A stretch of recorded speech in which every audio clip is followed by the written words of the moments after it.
এবং বুখারীতে হাদিসটি রয়েছে এবং একটি মুয়াত্তা ইমাম মালিক থেকে হাদিস পাঠ করেছি, মিসকাতেও হাদিসটি রয়েছে এবং বুখারীতেও হাদিসটি রয়েছে।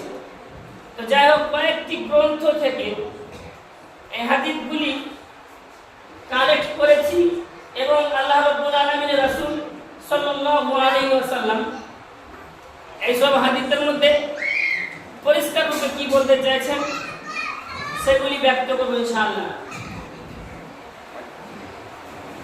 একটি ঘটনা হয়তো আপনাদের সামনে অনেক আলেম এবং উলামা, আবেদ ব্যক্তি, জ্ঞানী গুণী ব্যক্তিরা হয়তো বলেছেন, হয়তো জানা আছে, হয়তো কাউকে জানা নেই। আল্লাহ রাসূল সাল্লাল্লাহু আলাইহি ওয়াসাল্লাম এর বিবিগণের নিকটে আনাস ইবনে মালিক রাদিয়াল্লাহু তাআলা আনহু তিনি বর্ণনা করেন, ইয়াকুলু জাআ সালাসাতু, ইয়াকুলু জাআ সালাসাতু। আল্লাহ রাসূল সাল্লাল্লাহু আলাইহি ওয়াসাল্লামের স্ত্রীগণের নিকটে তিনজন ব্যক্তি আসলেন। তিনজন ব্যক্তি এসে তারা রাহতি ইলা বুয়ুতি আজওয়াজিন নবী সাল্লাল্লাহু আলাইহি ওয়াসাল্লাম, তারা এসে রাসূলের বিবিগণের নিকটে এসে জিজ্ঞাসা করলেন, ইয়াসআলুনা আন ইবাদাতি মিন মুহাম্মাদিন, মানে জিজ্ঞাসা করা হলো যে মুহাম্মদুর রাসূলুল্লাহ সাল্লাল্লাহু আলাইহি ওয়াসাল্লাম তিনি কি কি ইবাদত করতেন। এই সম্বন্ধে বিবিগণের ধারণা একেবারে পুরোপুরি ভাবে ছিল। তখন তিনজন ব্যক্তিকেই পরিষ্কার রূপে জানিয়ে দিলেন আল্লাহ রাসূল সাল্লাল্লাহু আলাইহি ওয়াসাল্লাম এই কর্ম করতেন, এই ইবাদত করতেন, এমন এমন ইবাদত করতেন।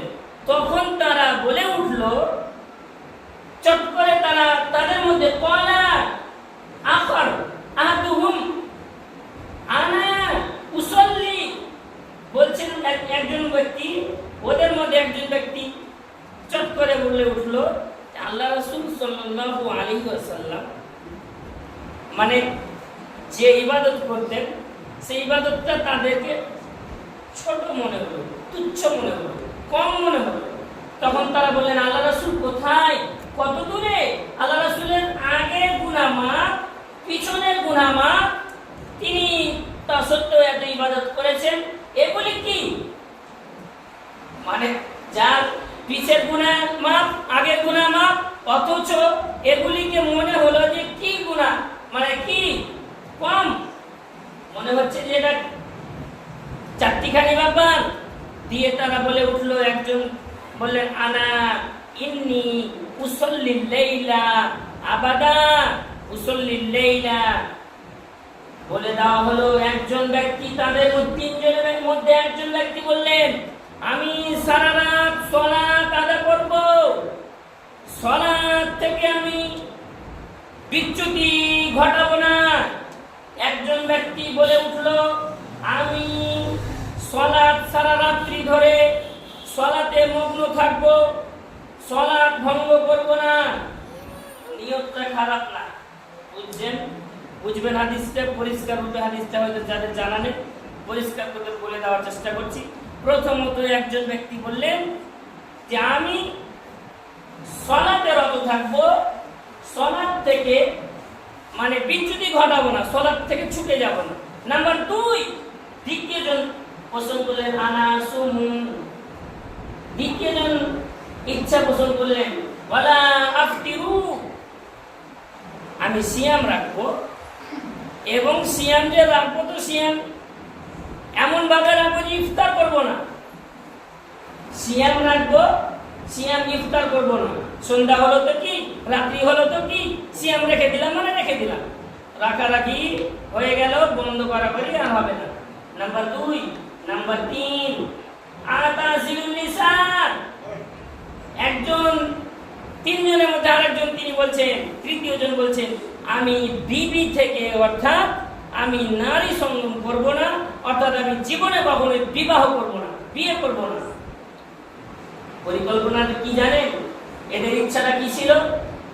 এদের ইচ্ছা ছিল এতটুকুই, এদের ইচ্ছাটা এতটুকুই ছিল, আল্লাহ রাসূল যা ইবাদত করেছেন তার চাইতে আমরা হয়তো আরো ভালো করে করব, প্রিয় করে করব।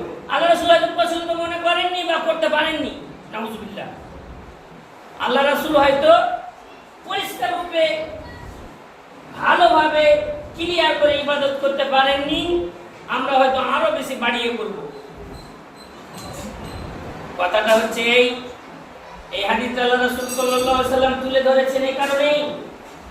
তিনজন ব্যক্তির উদ্দেশ্য ভালো, নামাজ পড়বে, সালাম ফিরাবে না। নামাজ পড়তে বলা হচ্ছে, এখন পড়ছি না, তারা বলছে নামাজ পড়বো সালাম ফিরাবো না, নামাজ পড়বো সালাতি ঘরে কিন্তু ঘুমাবো না। আরেকজনের ইচ্ছে হলো সিয়াম রাখবো, ইফতার করবো না। আরেকজনের ইচ্ছে হলো বিবাহ করবো না, বিয়ে করা থেকে দূরে থাকবো। আল্লাহ রাসূল সাল্লাল্লাহু আলাইহি ওয়াসাল্লাম বললেন, এমন তো অবস্থায় আল্লাহ রাসূল সাল্লাল্লাহু আলাইহি ওয়াসাল্লাম বাড়িতে উপস্থিত হলেন, বাড়িতে ছিলেন না। চট করে যখন বাড়ি ফিরে আসলেন, বাড়িতে এসে আল্লাহ রাসূল সাল্লাল্লাহু আলাইহি ওয়াসাল্লাম তিনি বললেন, তোমরা কি সেই ব্যক্তি তিনজন? তখন বলা হলো, অবশ্যই আমরা। ক্বালু বালা, নাম ইয়া রাসূলুল্লাহ, আমরা তিনজন ব্যক্তি। যেমনই তিনজন ব্যক্তি বলা হলো, আল্লাহ রাসূল সাল্লাল্লাহু আলাইহি ওয়াসাল্লাম বললেন, শোনো, তোমাদের নেক নিয়ত, তোমাদের ইচ্ছা ভালো, তোমাদের নেকির উদ্দেশ্যে যেগুলি কথা বলেছো তোমরা সবটাই সঠিক কথা বলেছো, সবটাই ঠিক কথা বলেছো। কিন্তু তোমরা মনে রাখবে, তোমরা যে আনুগত্য করার জন্য তোমরা যে ইচ্ছা পোষণ করেছো, যার আনুগত্য করবো ভেবেছো, যাকে তোমরা কেন্দ্র করেছো, তার কি কথাবার্তা তোমরা কি শুনেছো? তোমরা শুনুনি। আমি আল্লাহ রাসূল সাল্লাল্লাহু আলাইহি ওয়াসাল্লাম বলছি, আমি সালাত আদা করি, আমি আবার সালাত আদা করে আমি রাতে ঘুমিয়ে যাই, নিদ্রা লাগে, নিদ্রায় ঘুমিয়ে যাই। অতএব তোমরাও সালাত আদা করবে, ঘুমিয়ে যাবে। তোমরা রাতে তোমরা যখন সালাত আদা করতে করতে করতে তোমরা এমন এক পর্যায়ে আসবে, তখন তোমরা সালাত আদা করবে, করতে করতে করতে যদি তোমাদের ইচ্ছাই হয়, তাহলে তোমরা তাহাজ্জুদ পূজার মনে করে নিও, তাহাজ্জুদটাকে কন্টিনিউ চালিয়ে যেতে পারো, তাহাজ্জুদ পড়ে নিবে। তারপরে তোমরা যেভাবে বাড়তি ইবাদতটা করতে চেয়েছো, যে আমরা কখনোই ঘুমাবো না, এটা কখনোই ঠিক নয়। তোমরা মূলত বেশি বাড়িয়ে দিয়েছো। কথাটাকে এত পাওয়ারফুল ভেবে নিও না, এটাকে সহজ ভেবে নিও না। এটা মূলত আল্লাহ রাসূল সাল্লাল্লাহু আলাইহি ওয়াসাল্লাম যে জায়গাতে উপস্থিত আছে, সেই জায়গা থেকে তুমি বেড়ে গেছো, যার কারণে তোমাকে কমে যেতে হবে এবং তোমাকে ঘুমিয়ে যেতে হবে। দ্বিতীয় নম্বর কথা হলো, যে ব্যক্তি ইফতার করবে না, সিয়াম রাখবে, আর ইফতার করবে না, ওই ব্যক্তিকে বলা হলো, আমি ইফতার করি, সিয়াম রাখি, আমি সব কিছুই করি, তার মধ্যে সিয়াম রাখি, নামাজ পড়ে নেই এবং রুজি রুটির জন্য দুনিয়ার বুকে বিচরণ করি, অতএব সব কিছু করা লাগবে। নাম্বার 3, যে ব্যক্তির ইচ্ছা ছিল বিবাহ করবো না, কোনো স্ত্রী বা বাচ্চা নেব না, ওই ব্যক্তিকে বলা হলো, ওই ব্যক্তিকে জানিয়ে দেওয়া হলো, শুনো হে, নাম্বার 3 জন ব্যক্তির মধ্যে তোমরা হয়তো জানো না, তোমরা ইচ্ছা করেছো ঠিক আছে, কিন্তু আমি আল্লাহ রাসূল সাল্লাল্লাহু আলাইহি ওয়াসাল্লাম আমি স্ত্রী রেখেছি, আমি বিবাহ করেছি, বাচ্চা কাচ্চা আছে, আমি সিয়াম রাখি, আমি ইফতার করি, আমি সালাত আদা করি, সালাত এবং ভঙ্গ করে দেই, তাহাজ্জুদ গুজার হয়, তাহাজ্জুদ পড়ি। অতএব আমি যত দূর পর্যন্ত করে দিয়েছি তত দূর পর্যন্ত তোমরা করবে, এর চাইতে বাড়িয়ে ইবাদত করার চেষ্টা করিও না। অতএব বলছিলাম, এই হাদিসটি কি কারণে তুলে ধরা হয়েছে? মাথাতে কি আসছে? মাথাতে হয়তো আসে না, মাথাতে টোটালি আসবে না। এ কারণে আসবে না, জানিয়ে যদি না দেওয়া যায়, যদি না জেনে নেই, তাহলে কিভাবে জানবো? বাপজি বলছিলাম, আজকে এত ভালো করে আলোচনা হলেও মানুষের ধ্যান ধারণা ফিরে আসে না, আল্লাহ তাআলা ফিরিয়ে আনে না। কি কারণে যে ফিরি না আমরা? কি কারণে ফিরেছি না তা জানি না, কিন্তু আল্লাহ রাসূল সাল্লাল্লাহু আলাইহি ওয়াসাল্লাম তিনি বললেন যে তোমরা ইবাদত করবে, তোমরা সীমিত ইবাদত করবে, যেভাবে করার আদেশ দেওয়া হয়েছে তোমরা অনুসরণ করবে। আমি আল্লাহর রাসূল সাল্লাল্লাহু আলাইহি ওয়াসাল্লামকে অনুসরণ করবে। তোমরা ইফতার করবে এবং তোমরা সিয়াম রাখবে। তোমরা বিবি এবং স্ত্রীদেরকে বা মেয়েদেরকে তোমরা বিবাহ করবে, বিয়ে করবে মোহরানা দিয়ে, এবং তোমাদের এগুলি কাজ সমস্ত কাজে তোমাদেরকে সর্বত্র তোমাদেরকে বিরাজমান থাকতে হবে। অতএব এ কারণেই বললাম যে তোমরা যতগুলি ইবাদত করো না কেন, তোমরা যদি আল্লাহ রাসূলের পদার্পণকে তোমরা এগিয়ে যাও, আল্লাহ রাসূলের পাকে যদি তোমরা মনে করো যে এটা এই জায়গায় আল্লাহ রাসূল পা ফেলেছেন, এই জায়গা থেকে অন্য জায়গায় ফেলে গিয়ে আমি বাড়তি ইবাদত করব, এটা কখনোই করতে যেও না। নচেৎ তুমি জীবনে আল্লাহ রাসূল সাল্লাল্লাহু আলাইহি ওয়াসাল্লামের অন্তর্ভুক্ত হবে না, হবে না, হবে না। আল্লাহ রাসূল সাল্লাল্লাহু আলাইহি ওয়াসাল্লাম তার দলভুক্ত করবেন না।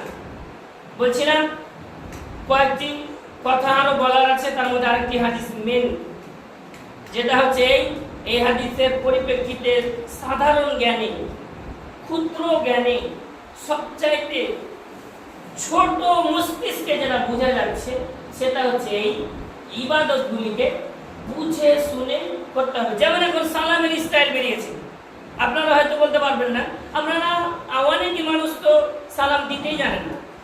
সালাম আলাইকুম, তারপরে আর তো আর কার ডিজাইন না তো আসসালামু আলাইকুম না তো সালাম আলাইকুম, কিভাবে সালামের মানে হয়েছে, মানে সালাম বলতে আমি কার মুখে পড়েছি, চিন্তা করেছেন?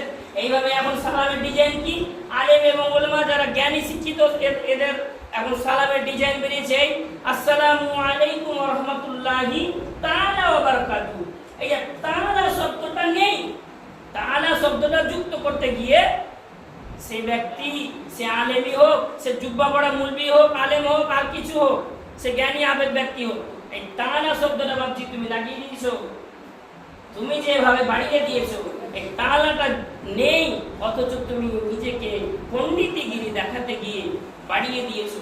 এর জবাব তোমাকে দেওয়া লাগবে। কি দরকার ছিল বাড়ানোর?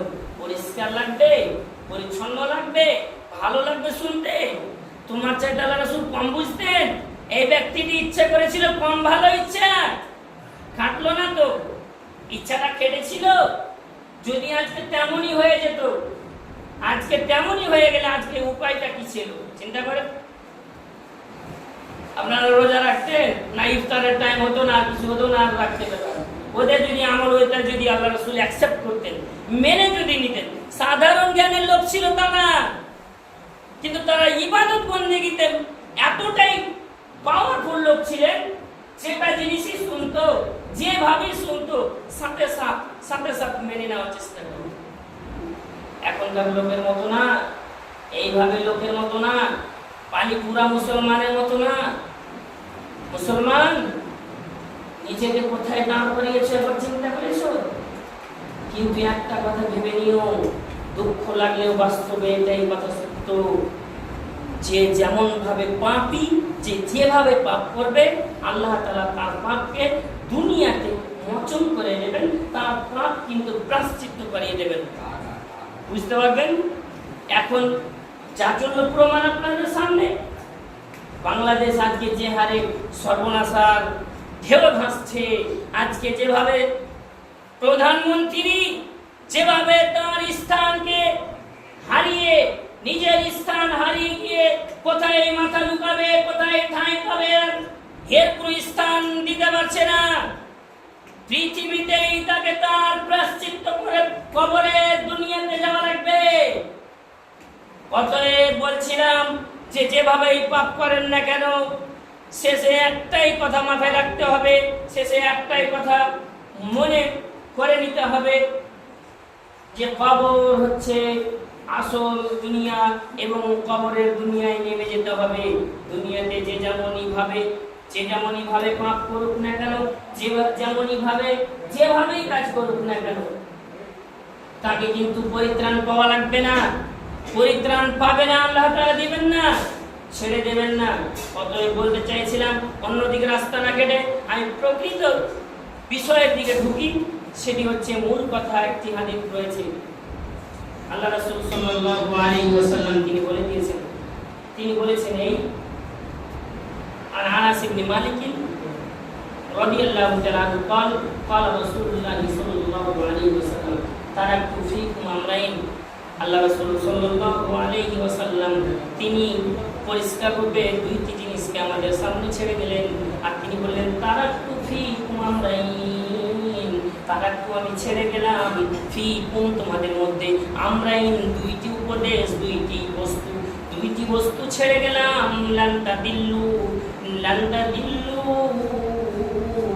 মা তামাসসাকতুম বিহিমা কিতাবাল্লাহি ওয়া সুন্নাত রাসূলিহি। আল্লাহ রাসূল সাল্লাল্লাহু আলাইহি ওয়াসাল্লাম তিনি বললেন, প্রথমত আমি ছেড়ে গেলাম কোরআন এবং হাদিস, এই দুইটি জিনিসকে তোমাদের সামনে রেখে গেলাম।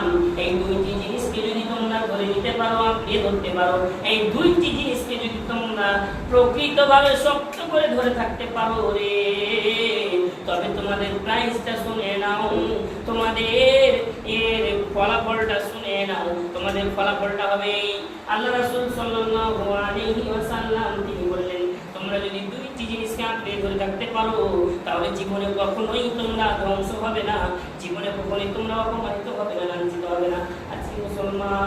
আজকে মুসলমান তোমরা দুনিয়াকে এতটাই মনে করেছো, এতটাই ভালোবেসেছো, দুনিয়াকে এতটাই প্যার এবং মহব্বত ভালোবাসা দিয়েছো যে দুনিয়াকে তোমরা এতটাই ভেবে নিয়েছো যে এই দুনিয়া ছাড়া কিছুই নেই।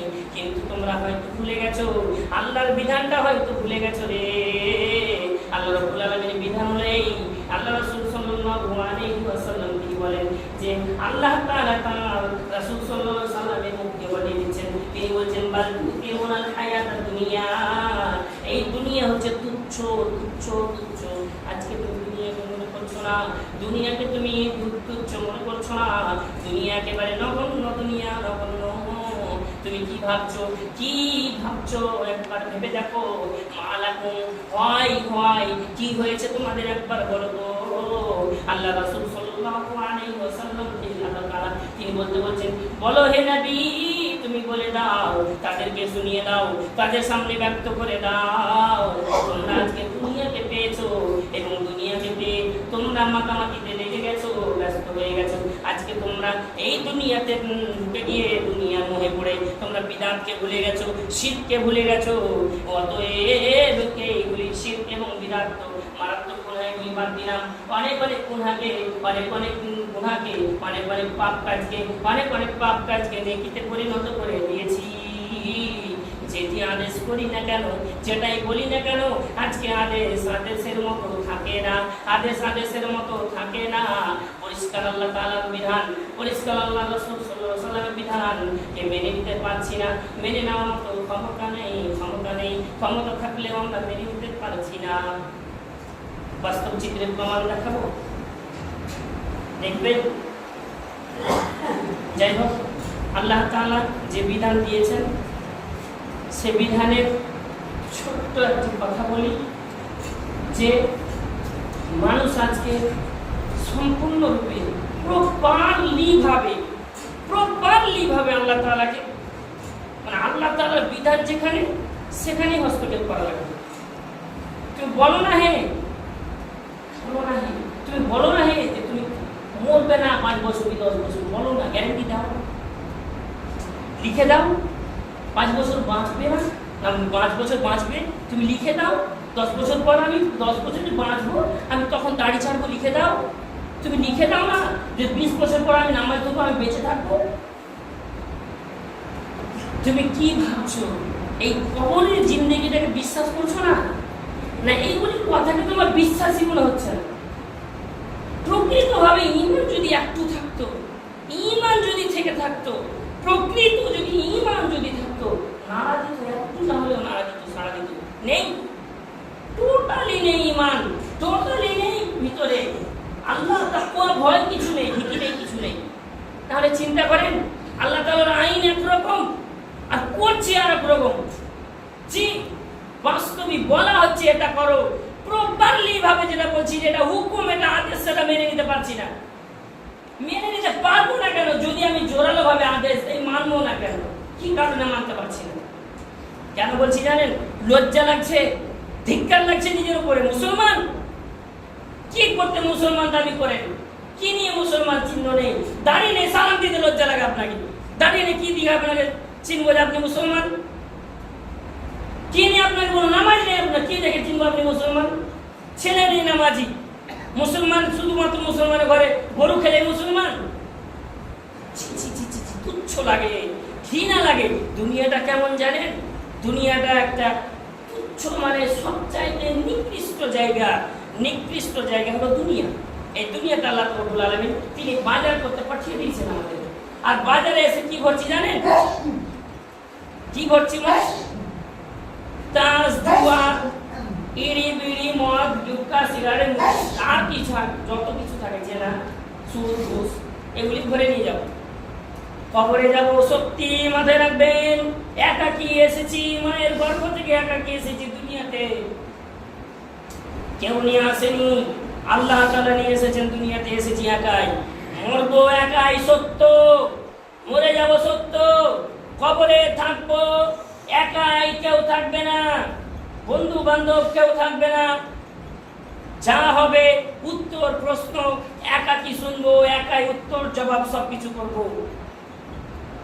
অপশন থাকবে না বাবাকে চিঠি পাঠাই, অপশন থাকবে না মাকে চিঠি পাঠাই, অপশন থাকবে না ভাইকে জোরহাট করে বলি ভাই আমাকে উদ্ধার করো, অপশন থাকবে না প্রধান মেম্বারকে ধরি, অপশন কিছু থাকবে না। কি ভাবনা লাগছে? এগুলি ভুল কথা লাগছে? ইচ্ছা লাগে না? না শুনতে খারাপ লাগে? জি, বাস্তবে তিতা লাগলেও সত্য, এই মরবো সত্য, জবাব দিব সত্য, কিয়ামতের ময়দানে পুনরুত্থিত হবে সত্য। মেনে না নিলে কিছু করার নেই, মেনে না নিলে কিছুই করার নেই।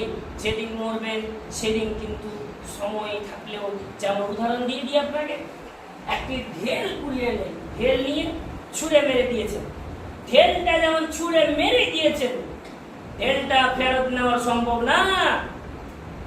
ধনুক তীর ছুঁড়ে দিয়েছেন, তীর ঢুকে গেছে যেখানে ঢুকু, ফিরিয়ে নেওয়া সম্ভব নয়।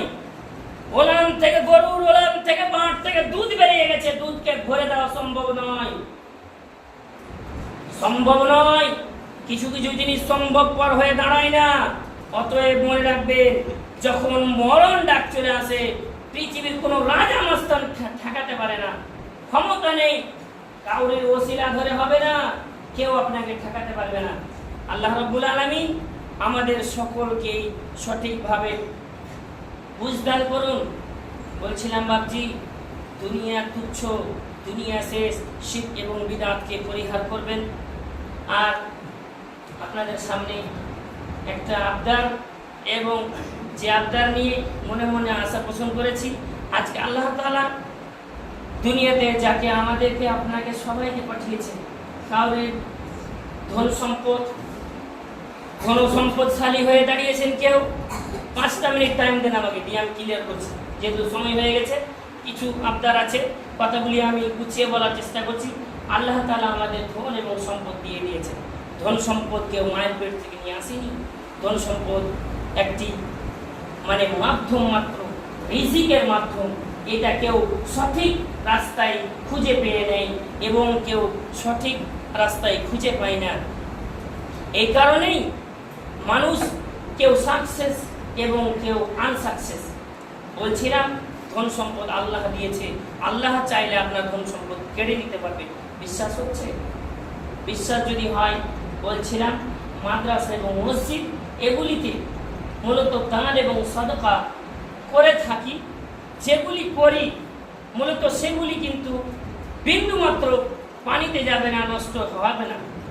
এবং বাজারে ঘাটে, বাজারে হাটে, মানে যেখানেই থাকুক, মোড়ে 5জন 10জন সাথী বন্ধু মিলে হোটেলে ঢুকে গেলেন, 1000, 500, 1500, 2000 খরচা হয়ে যায়, তাতে গায়ে লাগে না, তাতে কোনো রকম মানে একটুও গায়ে কিছু মানে পশমও দাঁড়ায় না। একটি ভিক্ষুক দাঁড়িয়ে যায় আপনার সামনে, তখন বলবেন হ্যাঁ খুচরো নেই, 10 টাকা বের করে দিতে পারলেন না, 50 টাকা বের করে দিতে পারলেন। হাই মুসলমান, লজ্জা লাগে। কিভাবে নিয়ে আছি, নিজের মেন্টালিটি কোথায় রেখে দিয়েছি। বলছিলাম সাক্কায়ে দাঁড়িয়ে মাধ্যম বেনামাজি, বেনামাজি সবচাইতে দুনিয়াতে নিকৃষ্ট ব্যক্তি। কিন্তু বেনামাজি দান যদি করে থাকে, দান কিন্তু একদিন না একদিন হতে গেলেও, তওবা হতে গেলেও ওই দান হয়তো কার্যকারী হয়ে দাঁড়াবে।